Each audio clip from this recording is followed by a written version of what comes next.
so dirty.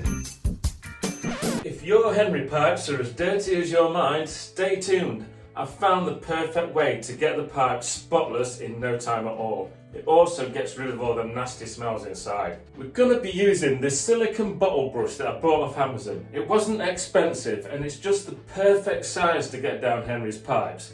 It's also quite long, so once you've turned the pipe and gone down the other way, you've basically covered the whole of the pipe. I've put the link for the brush in the description. I don't sell these and I don't earn any money off them. Once you've done rinsing the pipe, obviously dry them off with the microfiber cloth. And don't go using these straight away in your vacuum cleaner. They're wet inside. We don't want to damage anyone's Henry. Just leave them to dry for 24 hours and then you know you're good to go. Now my pipes weren't too bad. You might be surprised how bad yours are if you've never done anything like this. Go and take a look, put your nose down there and dare to give them a good smell.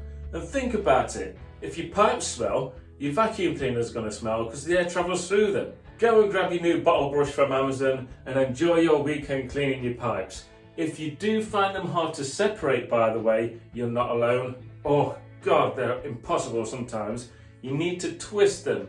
But if they're still not shifting, I do have a secret hack on a video that I'm going to put the link to just now.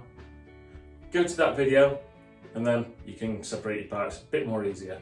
I hope you found this video helpful. Please subscribe to my channel. There are loads of Henry things on there. There's repair videos, there's cleaning videos, and if your kids love Henry, be sure to go to the short section because there's loads of videos of Henry out and about.